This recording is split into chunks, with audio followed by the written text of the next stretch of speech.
Thanks, Rachel. It's really my pleasure to be here with you all and to introduce the brilliant, my friend and colleague, Dr. Samuel Ewing. Sam is an historian of art and photography, as well as a curator, which he's been more active, a field in which he's been more active the last couple of years. He's currently based down in Mississippi, but will be shortly moving back up to Philly, where he's done a lot of work of late, which I'll say a little bit about in a second. His research really takes seriously, and I'm borrowing a lot of language of Sam's here because it's so beautiful, takes seriously the lessons of solidarity embedded in photographic images. I know that solidarity means a lot to Sam on several levels. In other words, he looks for potential moments of solidarity, I think, at least this is how I understand the way he frames his work, between all those gathered around photographic images, whether they're makers, receivers, distributors of photographic images. And Sam is currently at work on a book manuscript, I think based on his dissertation, correct me if I'm wrong, focused on members of the so-called San Diego group, a really legendary group of artists that included real major figures in the history of art and photography and art writing, Martha Rossler, Alan Sekula, and others. And his writing at large has appeared, or is about to appear, I should say, in Panorama, as well as in a really exciting collection of essays called, I think I'm getting the title right, Sam, Review of Photography of Protest and Community, the Radical Collectives of the 1970s, which is edited by Noni Stacy, is that right? Oh, that's a recent publication. I've written a book review of that. you have a book review. I'm sorry, I got confused. I've got an essay in an upcoming volume called Psychosomatic Imagery, which is a bit of a departure, but yeah. I'm so glad that we were able to correct that, because that title is so much more badass and awesome. Thank you for sharing that. Yep. But most importantly, not most importantly, but something I'm very excited about, it's a work that I have spent some time with, and a lot of us have spent time with.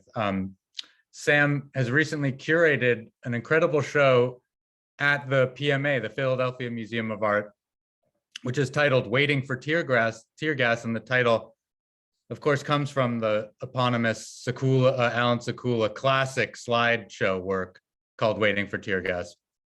And it's currently up at the PMA, so I really encourage you all to check it out if you are in Philadelphia. Apologies, Sam, for the misstep with the title. I'm glad we worked that out. I'm really happy that you're here sharing your recent thoughts on Martin Parr with us, and I look forward to a good conversation. Thank you so much, Kevin.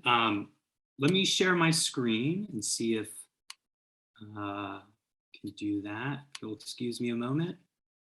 Can everyone see my title slide here? Fantastic. Thanks again, Kevin. It's great to be here.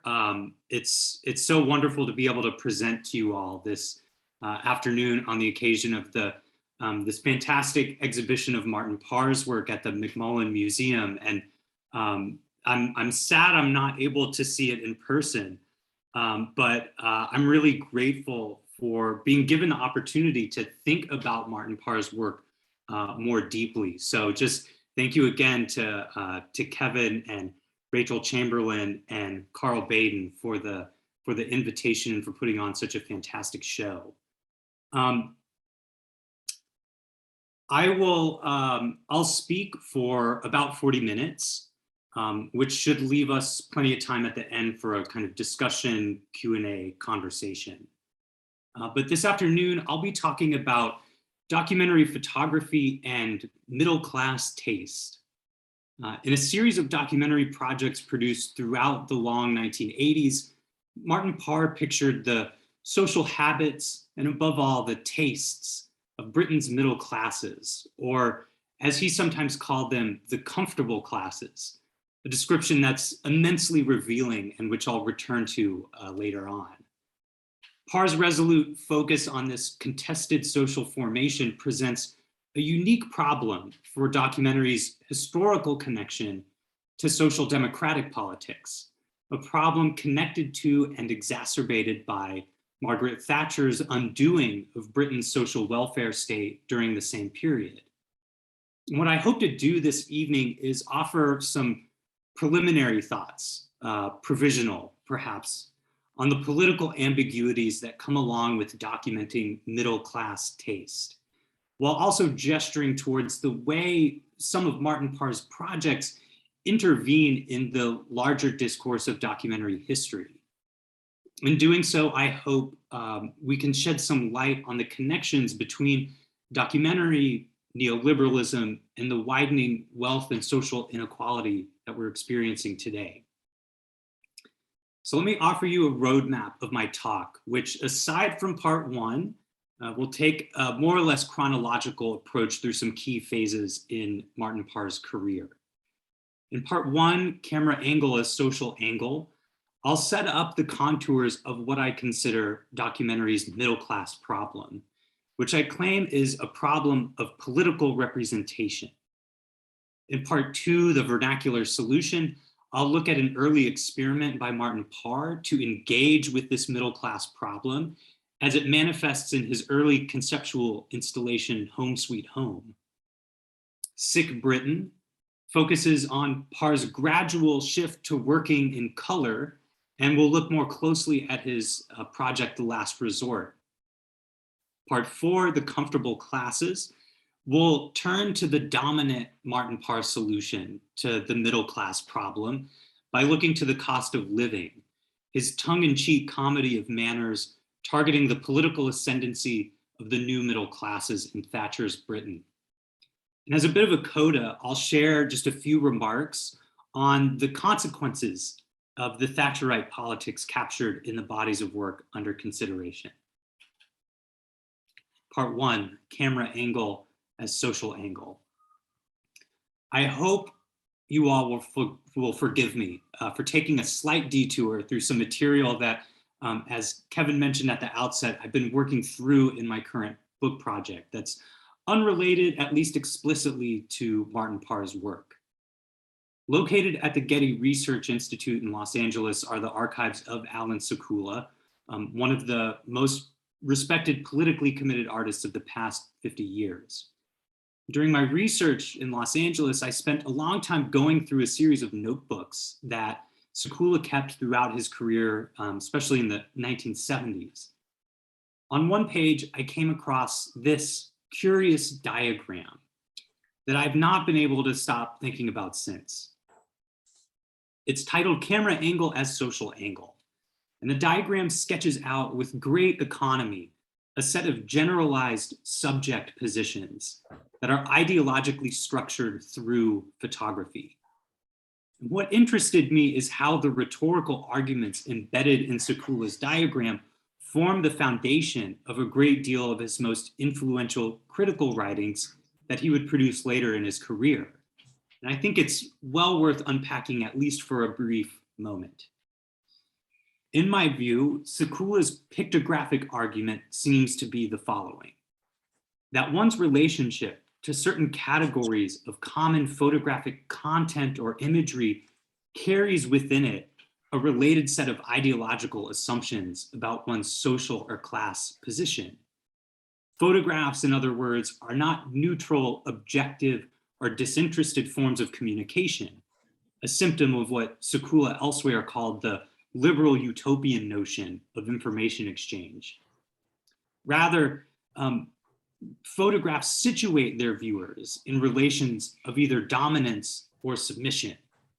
We look down on those we consider inferior or other, while we look up to our betters or those in positions of authority.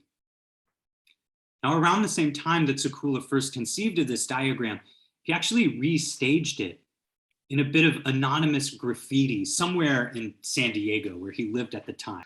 His friend and compatriot Fred Lonadier captured this enigmatic polemic in the photograph seen here.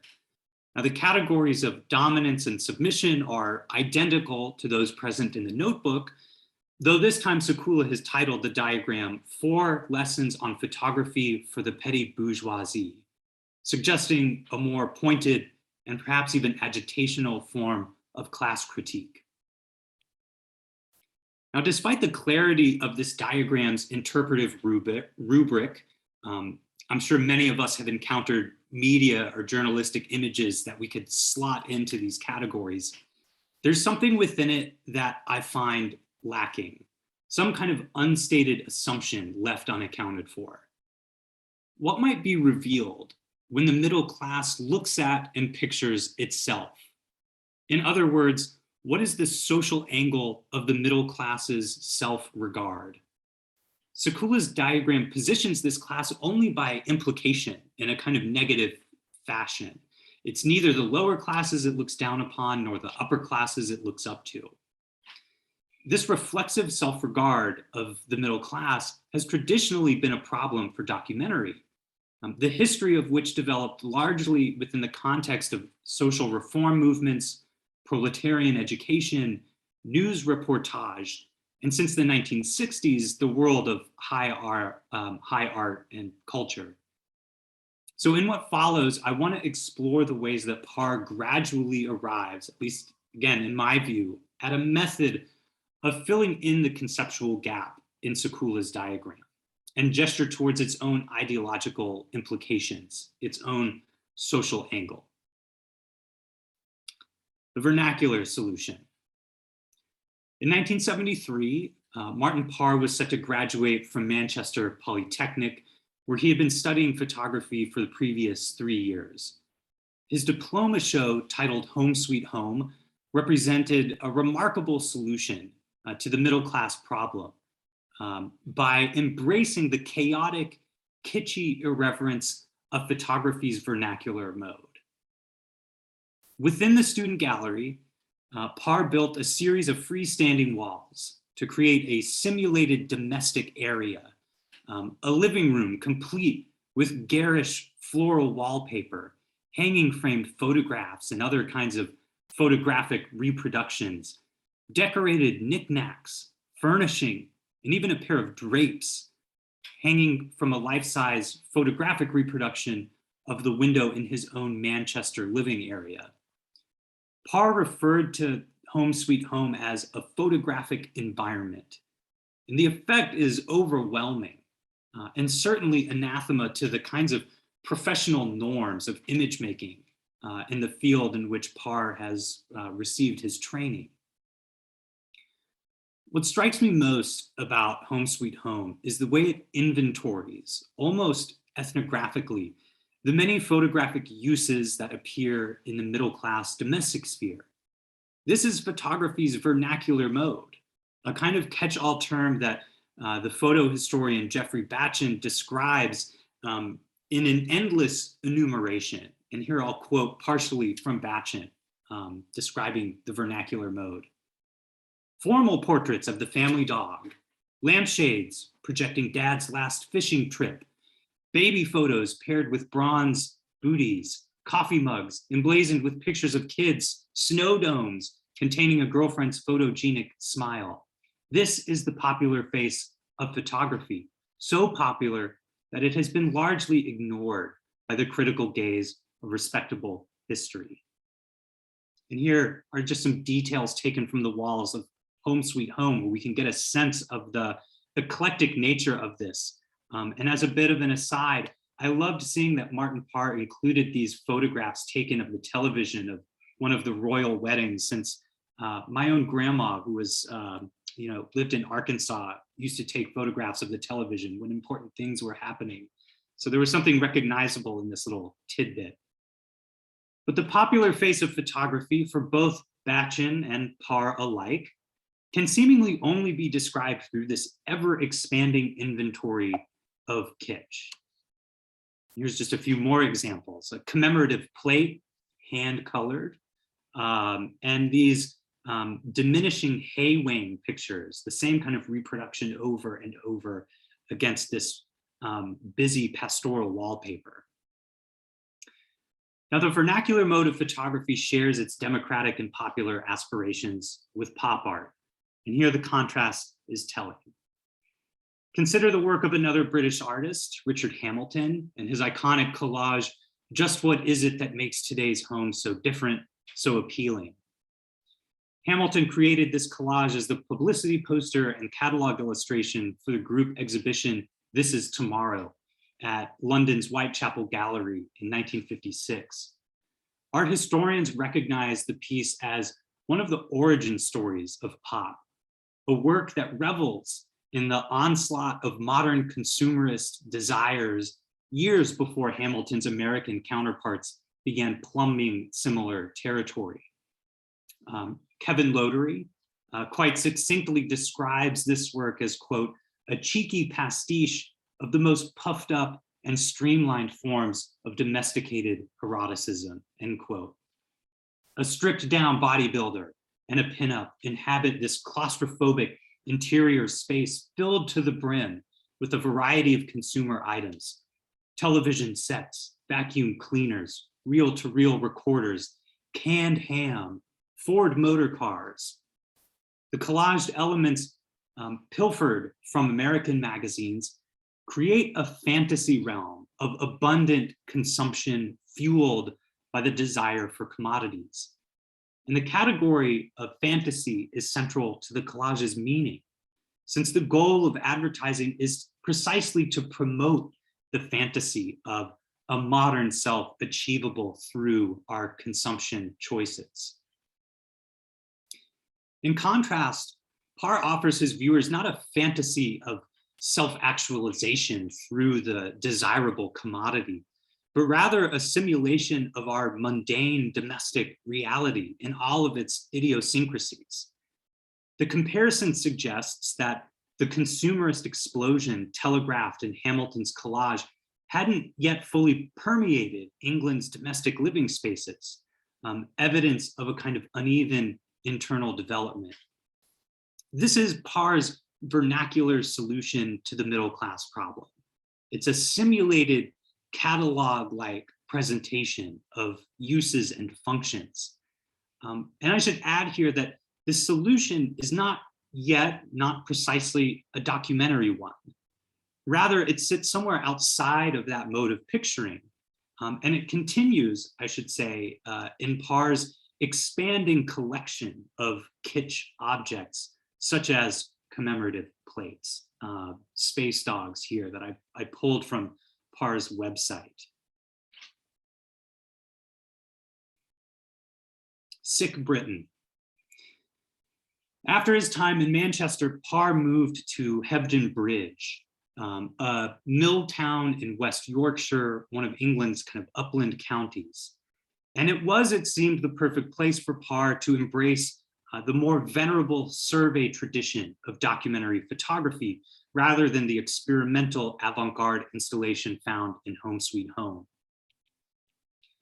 Hebden Bridge offered Parr a place full of nostalgic visions of rural small-town life with its many established traditions, institutions, and communities. His most significant project undertaken during this 4-year period was called the Non-Conformists, a series that centered on the Methodist and Baptist churches of the North Counties, so-called because of their refusal to conform to the orthodoxies established by the Anglican Church in the mid-17th century. In the 1970s, the nonconformist chapel communities were shrinking, decaying and declining, in Parr's words. As the pseudonymous journalist Claire Ward described these nonconformist communities, quote, the nonconformist chapels had been a focal point for isolated farming communities, but in the early 1970s were closing down. The network of people involved in the complex maintenance of the chapels, sharing a rota of making the teas, washing the windows, and cranking up the ancient heating. Parr's photos of these nonconformist communities exhibit a palpable closeness and proximity to many of his subjects. We can tell by looking at the photographs that he is embedded, a part of this very small community of Hebden Bridge, a participant almost in this network of people. A pair of portraits taken of Sarah Hannah Greenwood, one of the town's deeply pious figures, is remarkable for their intimacy, where we can see Greenwood at home very modestly in her farm, and also dressed up, seated in the chapel. Parr, along with his partner and future wife, Susie Mitchell, had clearly been invited into the lives of these people that he pictured over so many years. Now, in significant ways, Parr's work during this time recapitulates elements of the mass observation survey program of the 1930s and 40s and into the 50s. Mass observation was a social research organization formed by Tom Harrison, an anthropologist, Humphrey Jennings, a painter and a filmmaker, and Charles Madge, a poet and journalist, all of whom sought to enlist a team of everyday British citizens to act as embedded documentarians and anthropologists, tasked with recording people's behaviors, conversations, and interactions in as much detail as possible, oftentimes surreptitiously. The legacy of mass observation was undergoing reconsideration by photographic scholars and critics at the time of Parr's Hebden Bridge work. For example, it was the subject of a series of important articles in this 1978 issue of Camera Work, which for the first time in decades had brought sustained attention to the movement as a central component of Britain's documentary legacy. In this context, it's also notable that the Non-Conformists was exhibited at London's Half Moon Photography Workshop in 1981. And this was a venue that was closely aligned with Camera Work in both personnel and its overriding focus on exploring the interconnections between documentary and politics. After a few years of working in Hebden Bridge, Parr experienced an abrupt and by all accounts somewhat traumatic break with the nonconformist community that he and Mitchell had spent so much time documenting, after chapel elders realized that Parr's interest was aesthetic and journalistic rather than spiritual. Parr further explained this break, quote, "You realize that however close and intimately you feel that you can work with people, ultimately you're never part of the thing. You're always entirely separate. There's always distance. Since then, I've never attempted to have that kind of intimacy with the people who I've been working with," end quote. And this, in my mind, is the risk and the accompanying leap of faith required for the production of this kind of social documentary. And it's one that Parr seemed willing to leave behind in the shift of documentary practice that follows. Parr continued to explore the habits and the rituals of these fading and declining traditional cultures over the next couple of years in Ireland, which many of these photographs you can see in the current exhibition on view now. But when he returned to England, he encountered a rapidly shifting society. I can't help it, I gotta bring in another commemorative plate. Margaret Thatcher's policies were beginning to transform Britain from a social democratic welfare state to one largely beholden to a highly financialized, consumer-oriented economic order. The once powerful labor unions were brought to heel, public services were privatized, tax rates on the wealthiest earners drastically lowered, and access to credit expanded greatly. Thatcher's Conservative Party couched these policies in the rhetoric of healing what they often referred to as a sick Britain, an appealing political analogy meant to diagnose the moral and social decay of the country, or at least what was perceived as moral and social decay. I mean, here I want to credit art historian Alice Compton's fantastic research in her dissertation, Waste of a Nation, where she really charts out these connections between conservative policy and photography during this period, and which I'm building upon here.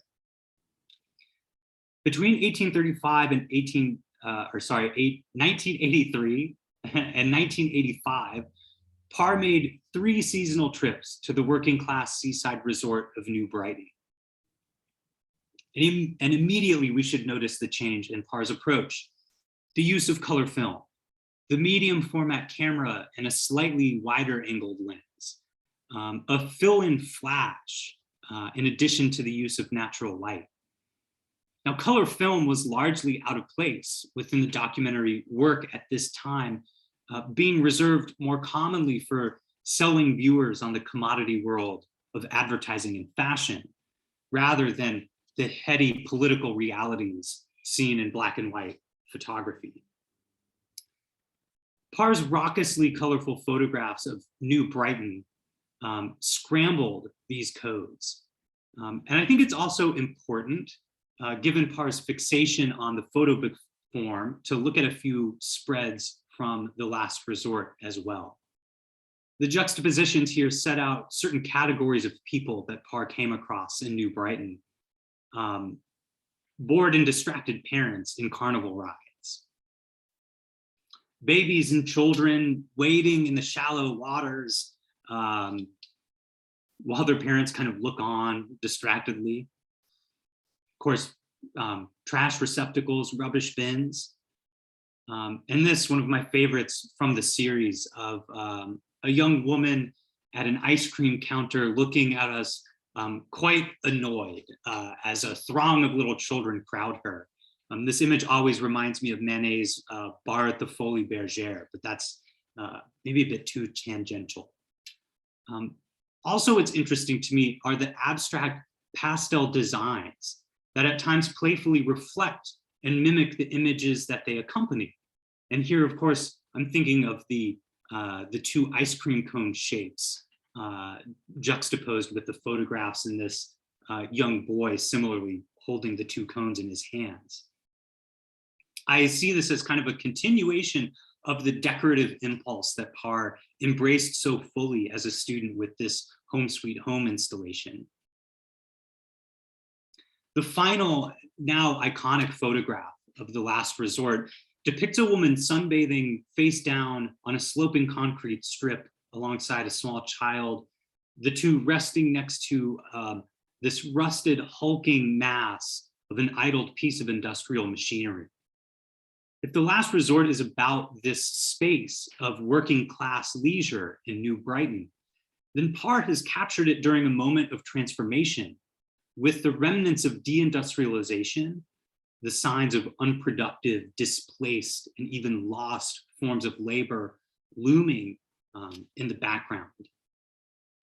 One of the reigning historical assessments of The Last Resort hinges on the controversy it generated at the time of its public presentation. Many critics articulated a deep moralizing discomfort with Parr's depiction of working class leisure. Quote, "Parr has habitually discovered visitors at their worst," decried Robert Morris in a review published in the British Journal of Photography. And he continues, quote, "Our historic working class, normally dealt with generously by documentary photographers, becomes a sitting duck for a more sophisticated audience," end quote. While Morris's statements betray perhaps an imperfect recollection of the way documentarians have normally dealt with the working class, his aversion to Parr's vision signals an intense discomfort with photographic work that is devoid of historical nostalgia. Alice Compton persuasively argues on this point that when viewed within the context of Thatcher's hostile abandonment of the broader working class, The Last Resort, quote, exploits the disconnection between reality and fantasy, between the rhetoric of liberation spoken through Thatcher's consumer society and the very real concrete realities of abjection and uneven development of a consumer society in Britain, end quote.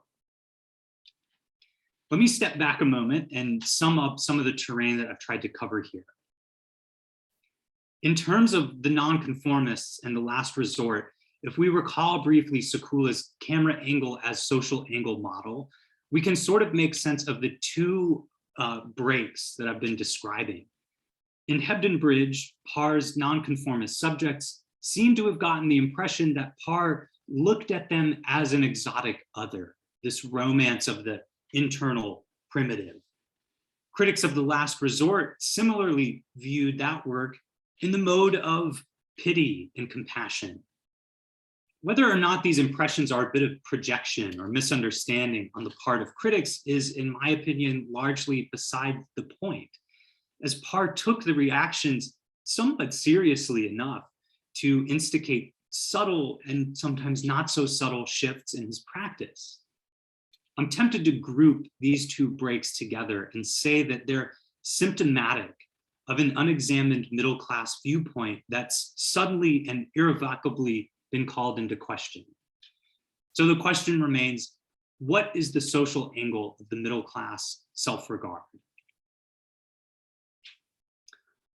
All of this brings me to The Cost of Living, Parr's reaction against the symptomatic position of dominance perceived in his prior work. Parr produced this series in the years shortly following his move to Bristol in 1987. And the series was published in book form a couple years later in 1989. Here you see the cover. Reflecting on the project, Parr recounts, quote, "In The Cost of Living, I was very much examining my own position as, first off, a middle-class person, and secondly, as a person who has flourished in a political climate that I feel somewhat opposed to, but nonetheless have done very well out of, thank you. And thirdly, my own guilt about being a relatively affluent person in modern Britain." The undertone to these photographs dwell upon how social position and social aspiration are articulated through fashion, as well as the small, seemingly insignificant gestures in social situations, and above all, in the consumption habits of the middle classes. Indeed, Parr admits that, quote, "It's because I'm a consumer that I can recognize the consumer element in other people and in society as a whole." So what does Parr present to us in the pages of this milestone of a photo book? Elaborate social rituals such as weddings, replete with professional attendance of all sorts. Young children and adolescents being shepherded off to schools, most commonly boarding schools, girls' colleges, and the public schools of the social elite. Social gatherings such as charity events for political parties. And in this picture, I think you can see some of Parr's canny visual wit with that painted putti in the background, mimicking the gesture of the young woman in the foreground. Or here, a conservative election victory party aboard the SS Great Britain with the kind of kitschy patriotic neck scarf being worn by this woman. And of course, shopping, loads and loads of shopping. And the shopping pictures always fascinate me because in them, we see the studied discernment of Parr's subjects, weighing an item's perceived relationship to their sense of self during a moment of heightened economic and social decision-making.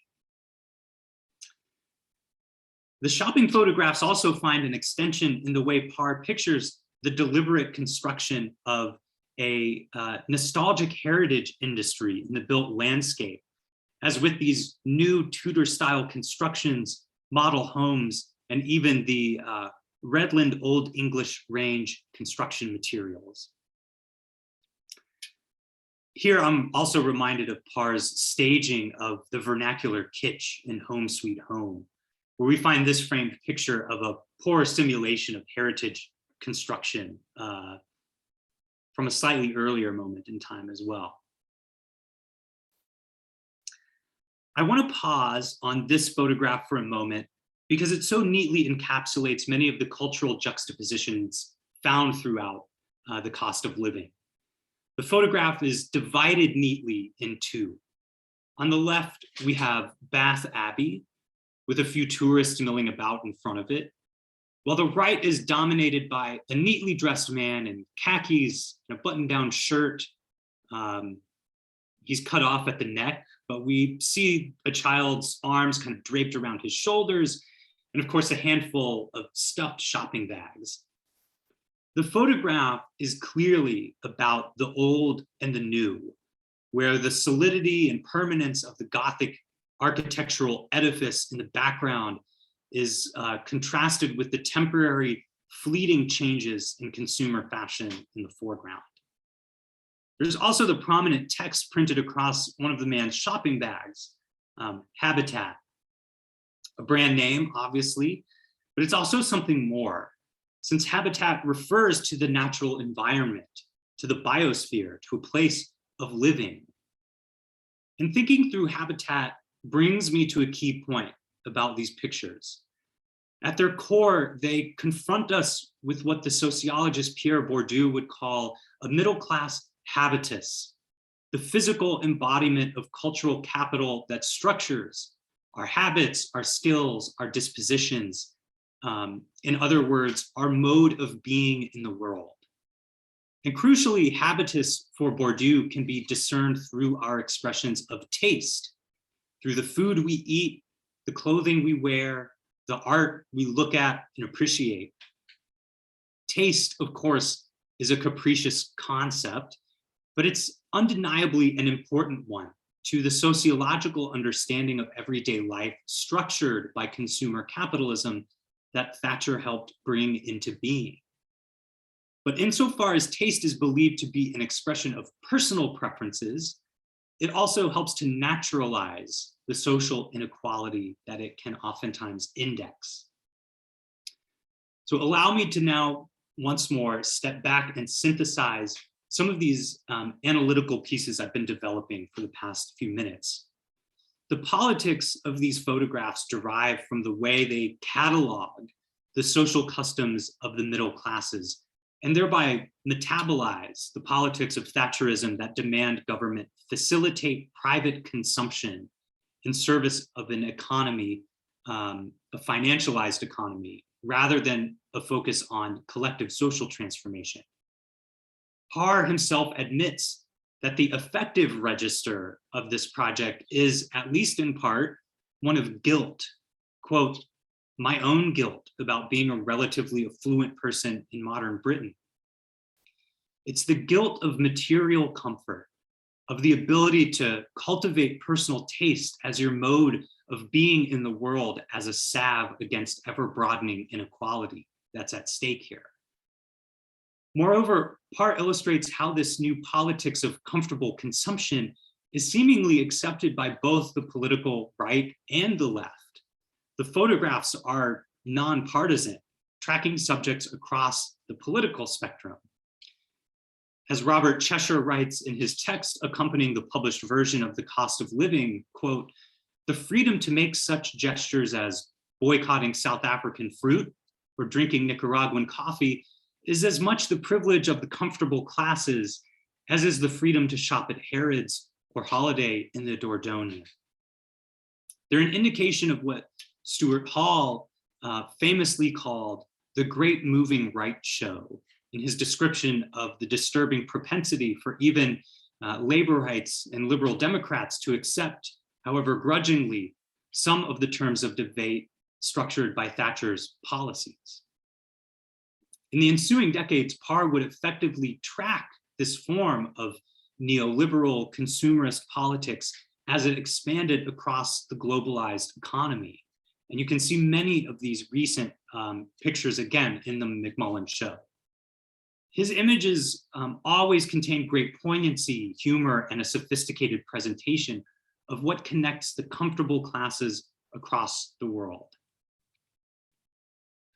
All of which brings me to the final portion of my talk, which concerns the discomfort that I feel sometimes when considering our historical present.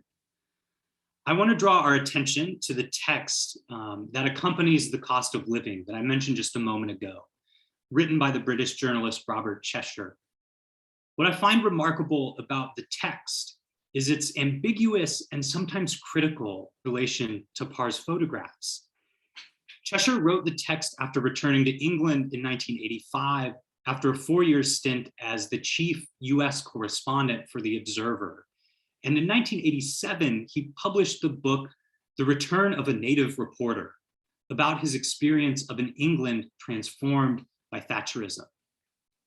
Chesser's contribution to the cost of living is largely adapted from that material in that book, with a few slight changes. His concluding remarks offers readers what he calls two cautionary observations. The first is that, quote, culture is often no more than a commodity to be purchased, paraded, and quickly discarded like an out-of-style garment, end quote. The second is that, quote, it's easy for people in the comfortable classes to overlook the fact that life beyond their secure parameters is anything but comfortable, end quote. Chesser wrote these words just a few years after the 1985 Brixton riots, which began in reaction to the police shooting of Cherry Gross, an unarmed Black woman and mother of 6, in a pre-dawn raid of her home while police were searching for her son. And in a bit of historical repetition, Chesser's book was republished just a year after the 2011 Tottenham riots, which began once more in reaction to the police killing of an unarmed Black suspect in the London suburbs.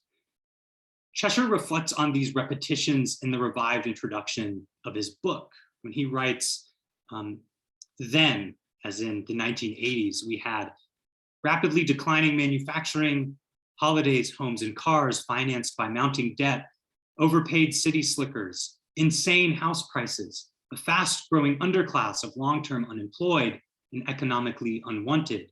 Sound familiar? What we sowed then, we reap now, end quote. And to Chesser's comments, I would only add Stuart Hall's reminder that, quote, race is still the modality in which classes lived, which provides a revealing insight into the pervasive whiteness found throughout the cost of living. Now, in making these comments, I'm not faulting Parr for failing to picture the social and political struggles emerging among the socially marginalized and economically disadvantaged. This task was not his given remit. Rather, I do so because I want to signal the flip side of middle-class comfort that Chesser points to, and which for me is one of the central lessons to be found throughout this body of work. In my research, I approach documentary as a practice that always contains an instructive use value, a kind of pedagogical function that we might draw upon to better understand and more effectively transform the world. Parr's work is valuable precisely in its unflinching look at what we might call global consumerism's structure of feeling as it exists within the previously upwardly mobile middle classes. He is, in many important respects, one of our most adept chroniclers of neoliberalism and globalization that we have. And though the lessons contained here may be a bit subtle and ambiguous, I'll try to summarize them in this manner, that the cost of living comfortably always has its price. Thank you very much. Happy to answer any questions or engage in any conversation. All right, thank you so much, Sam. I would love to open it up to questions at this point. So if anybody would like to just unmute themselves and ask a question, or you're also welcome to put them in the chat, you may do so now.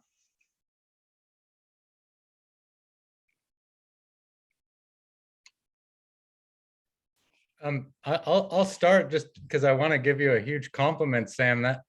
That was a really incredible talk. Thank you so much. And you really are, among many other things, articulated that shift that I've been trying to parse myself. And I think you articulated it, this shift from a British pop ethos in which it was still possible to view consumption as a site of utopian, maybe self-fashioning or something, or it was still possible to see those commodities coming from the States as offering new pleasures, you know?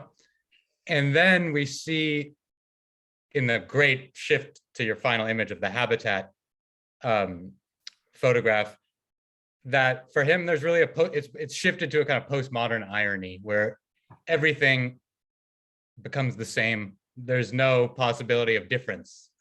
It's all just consumption.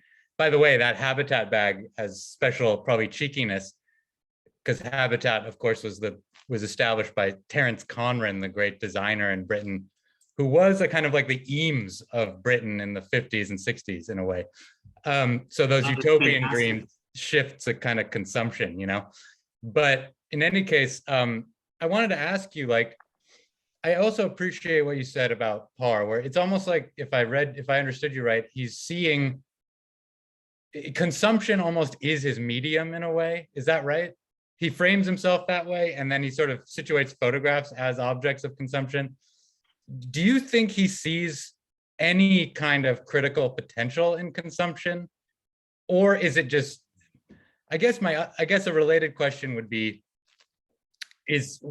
how would you characterize his irony? Is it just kind of cynical irony, or is there a critical dimension to that humor? Do you know what I'm saying? Yeah, no, I absolutely do. And if I step back and maybe approach the question from a roundabout way, I really, in part of thinking about Martin Parr was me wondering, like, what would it look like to think about Martin Parr as a kind of pop artist? Because I think we have all of the contradictions that we find in pop art, but this time mediated through a kind of documentary mode, which then, of course, complicates so many of the, I would say, like, methods and modes of analysis that we've brought to pop art up until this moment. So that was one of kind of my motivating questions, and that brought me to try to really think about what the maybe political valence of consumption is in Martin Parr's work. And if there's some critical potential, or if it is all cynicism, I do think there is some critical potential in it. And I find that I see the critical potential emerging in the way that Parr has really crafted like an archive of consumption habits. And that was a great point you made in your talk. Sorry to interrupt, but yeah. I really appreciated that point you made. Yeah. Yeah, I mean, and this is something that, it happens when you have a career as long and as productive as Martin Parr's.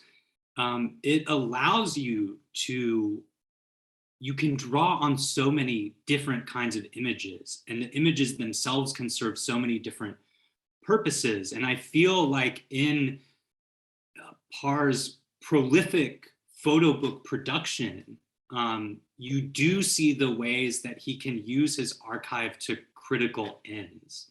So what I did in this talk was, again, this is like my provisional framework for making sense of Martin Parr, where I felt like I had to attend to a few big canonical breaking points. But there are other smaller photo books of his that seem to riff on Ed Ruscha's photo books, where it's kind of like a few colonial tea sets, or things like this. And that's where I think we can get a glimmer of critical postmodern irony emerging out of this maybe pop idiom. And I should say, Kevin, your work on pop and thinking about Hamilton was also really, again, helpful for me in this regard. So yeah, thank you for your contribution as well.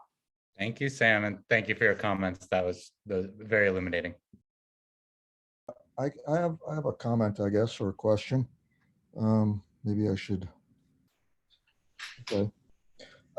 First of all, great talk, Sam. It's I didn't know of you before you were on the roster, and it was great getting to know you, and it was really interesting hearing the talk. I suppose, well, first of all,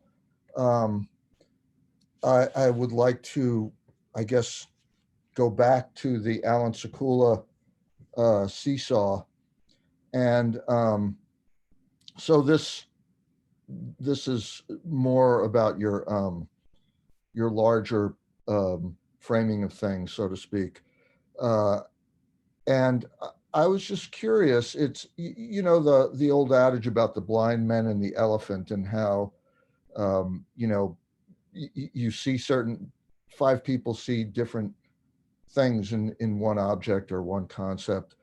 I wanted to know if you could speak at all in this angle, because in some ways it's a real obvious thing, you know, or a real obvious conceit, the idea of how the photographer approaches. But one of the things that I immediately thought of was, and I guess it's sort of contradictory, is um, the angles of some of the FSA photographers, particularly Dorothea Lange, and she wasn't in the FSA, but Margaret Burke White in You Have Seen Their Faces. The way, you know, they actually will go to the blue collar, the field workers, and elevate them, you know, very intentionally. So, uh, how does that work into your, you know, or Sakula's theme? It seems to rupture it a little bit. Yeah, no, I mean, it's a great question. And there are, um, you know, there are those important outliers in the ways certain photographers from the kind of social documentary or FSA tradition would kind of rupture these categories. And, you know, in that regard, I'm really indebted to Sally Stein's work and writing on Dorothea Lange, where, you know, it really is about the empathetic connection with struggling disabled bodies that you find, and her literal camera angle that oftentimes does elevate these people within the frame, and the proximity, right? Her ability to get close to a subject and picture them, I think is just one example.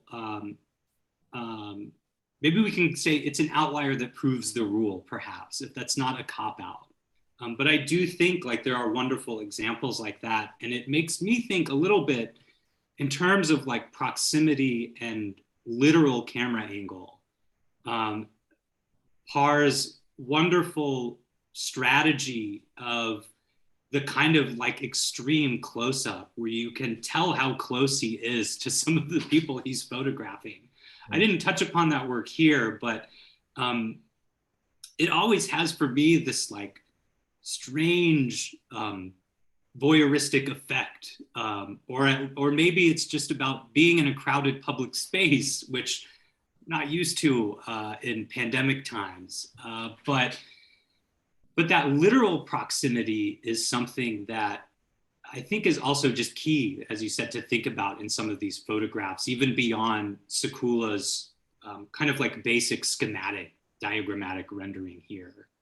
You know, I want to give time to someone else, but just an immediate reaction.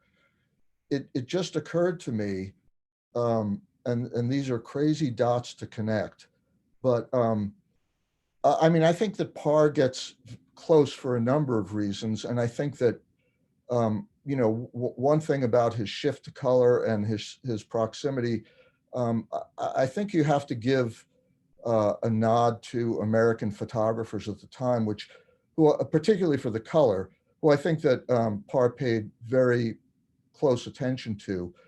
But the dots that seemed crazy to connect for me were Parr, Dorothea Lange, and Ralph Gibson. And you know, if people don't know who Dorothea Lange or Ralph Gibson is, you know, we can't explain it at this point. But you know, it was a big surprise to me, you know, maybe 30 years ago, to find out that Ralph Gibson was Dorothea Lange's assistant and printer for many years, and she was like a mentor for him, because you think about Ralph Gibson, and you think Dorothea Lange. I mean, he's probably the furthest removed in terms of empathy or whatever. But if you look at her later photographs, and you see the ones, you know, from India or whatever that rely on gesture, you know, the hand, the isolation of the body part. that goes right, you can trace Ralph Gibson's work right back to those gestures, actually, and those in close gestures. And of course, to tie Parr in, and the big example is the picture of the priest's collar, because if you look, one of Ralph Gibson's most famous pictures is a black and white photograph that is a clone of that, or I should say Parr's picture is a clone of Ralph Gibson's, because Gibson's picture of the priest's collar was made in 1975 and published in, Deja Vu or something like that. And Parr's was 1997. But you can't, if you know about the recent history of photography, you can't look at Parr's picture without thinking about Gibson and how Gibson gets in close and isolates detail. Of course, he doesn't use a flash. He refers, he's big on ambient light. But just the last thing briefly is that I know that book about the tea sets, and it's a book that's published by Nasralli, and it's one of their series of what they call one picture books. And, I never thought of it in terms of Ed Ruscha. I always thought the one picture books were a gimmick to sell books, because there's actually one real picture in it. So I think that's kind of interesting too. And that's all I'll say. I like the point, Carl, that you were making, though, about these kinds of aesthetic and material genealogies, like who practiced with whom and where was their work published and who would have seen it. And that's something that I, just as an art historian, I'm always trying to track those things. And that's why I found it very interesting about how, the Non-Conformists was exhibited at the Half Moon Gallery workshop, which was such a key institution in the 1970s and into the 1980s for this very politicized recapturing of what documentary could be. So the fact that, this body of work of Parr's that I consider very much within the kind of social documentary tradition, it makes sense that it's picked up there, but that other bodies of work, they're shown elsewhere for different audiences. And so those genealogies are appealing to me when I can find them. Yeah. It also actually made me think that in terms of genealogy, the original looking up or looking down, at least as far as I understand it, was completely formal and was invented by the Bauhaus. The worm's eye view and the bird's eye view. Totally. Yeah.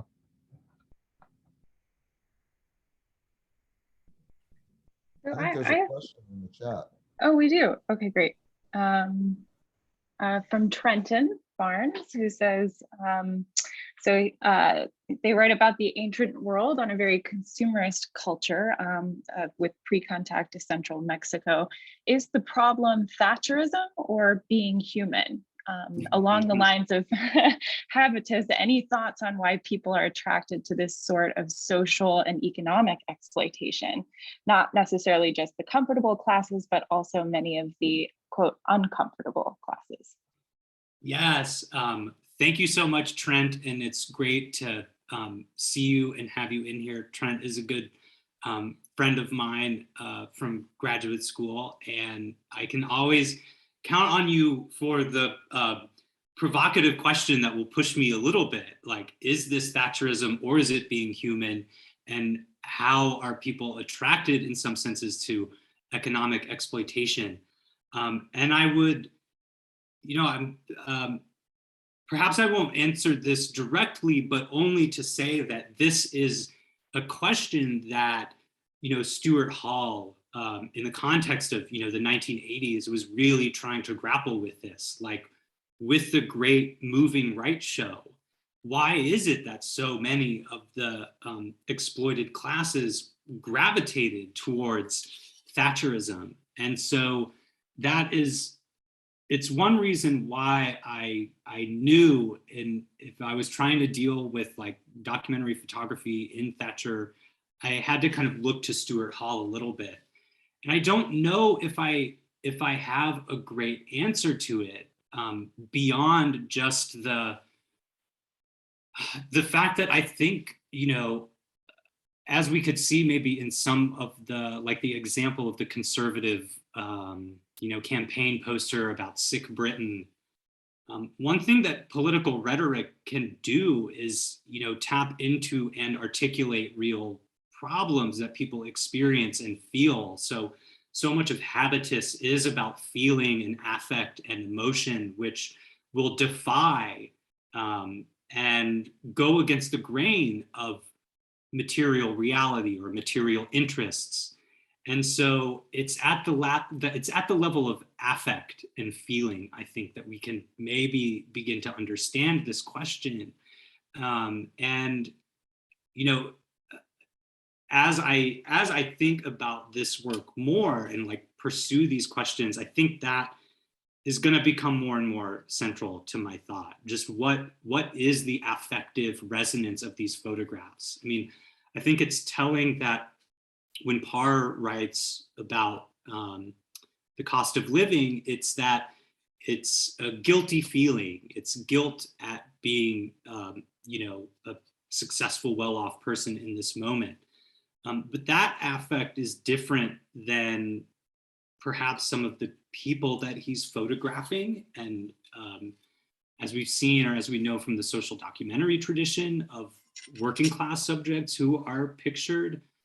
So it's a complicated question, and I don't have a good answer for it, other than to say that I really appreciate the posing of the question, because I think it's central to any kind of persuasive accounting for the political ramifications of this work.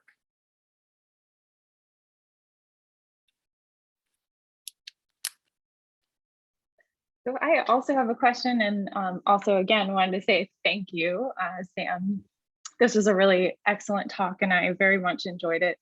I was curious if you had a chance to kind of think on the relationship between Parr's collecting of all of these objects, as well as his role as a photographer, which in a way is sort of collecting all of these sort of shots or moments, and sort of with the significance of those, be it the kind of space dog collections or the Saddam Hussein watches or the Thatcher sort of tchotchkes. Also, I think to those auto portraits that are in the exhibition right now, which he sort of places himself in front of the camera, where you could think of those as objects for kind of consuming a moment, but then he sort of voids that out by sort of having this very sort of mute face in a way in all of them, which almost denies to some extent what the purpose of those are. But yeah, so I just was curious on your take on all that. Yeah, I mean, the collecting aspect of Parr's practice is fascinating to me. And I feel like there are all of these parallel interpretations that we could make of Parr, where, starting off with Kevin's comments, we could think of Parr, the pop artist, or in my case, thinking maybe Parr, who troubles the documentary tradition. But there's also this Martin Parr as a really keen, I feel ethnographer almost of global culture. And so many of the categories of tchotchkes that he collects are of these recognizable kind of historical moments, and they make account of how we memorialize them in oftentimes weird and trivializing ways. It's Saddam Hussein portraits, or it's all of this stuff that in a way domesticates the troubling global histories and events that we live through, and I mean domesticates in the kind of real literal way, thinking back to Home Sweet Home, where it's about the domestic environment. And as I was thinking about that show, which was he does that as a young man that doesn't really pursue it as a mode of practice. But you see like all of these elements from that show pop up in later iterations, like with the fascination with collecting, with various kinds of portrait making and commemorization and memorialization.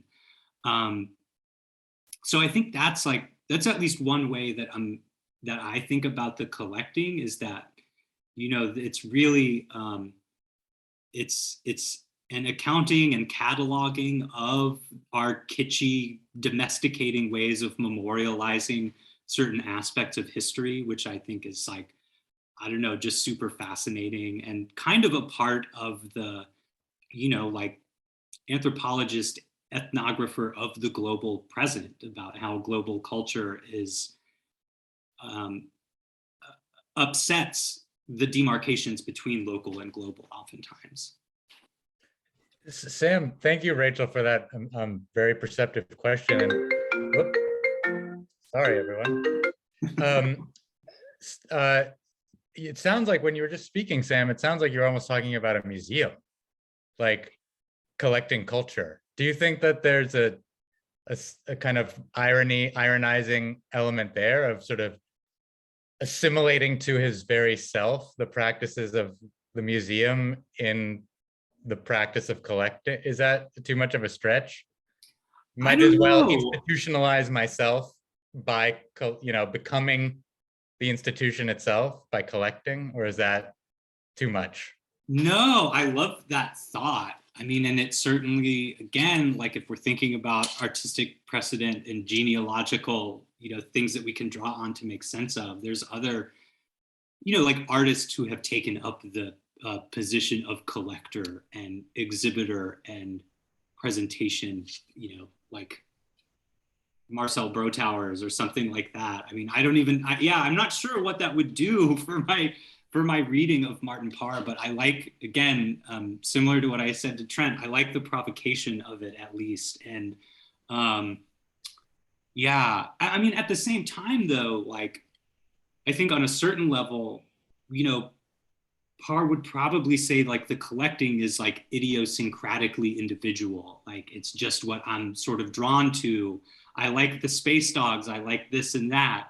So it's almost like an Andy Warhol affect, right? Like this isn't, I don't know. It's, yeah, I'm kind of rambling off the top of my head.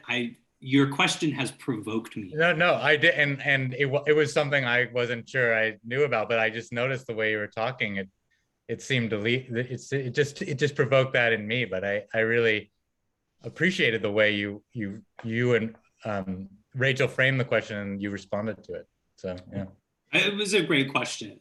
And again, I should say, like, it's been really fantastic to have the opportunity to dive into Parr world, which is so multifaceted and touches so many aspects and contradictions of just modern everyday culture that we find ourselves in.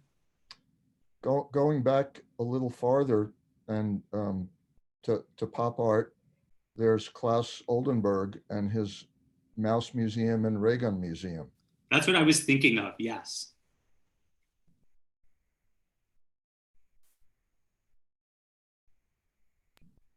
Well, maybe we should leave it on that note. And again, Sam, thank you so much for joining us this evening. Thank you, Sam.